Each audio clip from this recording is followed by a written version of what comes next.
రోజు వండుతున్న కూర ఆల్మోస్ట్ మన తెలంగాణ వాళ్ళకి అందరికి నచ్చుతుంది. బోటి అయితే బోటి కూర అందరూ ప్లెయిన్ గా వండుకుంటారు. అందరూ బోటి నార్మల్ గా ఇట్లా వండుకునే కంటే దీనికి నేను సొరకాయ, దీనికి కావాల్సిన ఇంగ్రీడియంట్స్ కొత్తిమీర, పుదీనా, పచ్చిమిర్చి, ఇది మొత్తం స్పైసెస్, బగారా, కొబ్బరి పొడి, గరం మసాలా, అల్లం వెల్లుల్లి, ధనియాల పొడి, పసుపు, కారం, ఉప్పు, ఉల్లిపాయలు. స్టార్ట్ పెడదామా ఫ్రెండ్స్? ఫస్ట్ మనం సొరకాయ కట్ చేసుకుందాం. 2 ఆనియన్స్ ఉంటే సరిపోతుంది.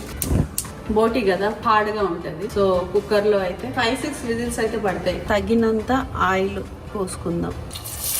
బిర్యానీ పత్తా, దాల్చిన చెక్క, 2 మిర్చి వేసుకుందాం ఫ్రెండ్స్. కొంచెం ఫ్రై అయ్యాక అల్లం వెల్లుల్లి పేస్ట్ వేసుకుందాం ఫ్రెండ్స్. 1 స్పూన్. కొంచెం సాల్ట్ వేసుకోవాలి. పుదీనా చాలా హెల్త్ కి మంచిది. వెంటనే ఇంకా బోటి వేసేసుకుందాం. కొంచెం సిమ్ లో పెట్టుకోవాలి. ధనియాల పొడి 1 spoon, 2 table spoon salt. Ingredients వేసేసి ఇంకా వాటర్ పోసి మూత పెట్టేద్దాం ఫ్రెండ్స్. ఇది కారం 2 స్పూన్స్, కొబ్బరి పొడి వేసేసుకుందామండి. కొంచెం గరం మసాలా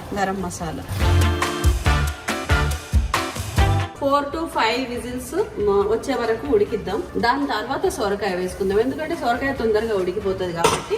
ఇంకా 6 విజిల్స్ అయిపోయినాయండి. ఇప్పుడు సొరకాయ వేసుకుందాం.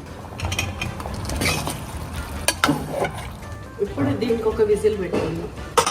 ఇంకా కొత్తిమీర వేసుకుందామండి. ఇంకా చూసారా ఫ్రెండ్స్, సొరకాయ విత్ బోటి.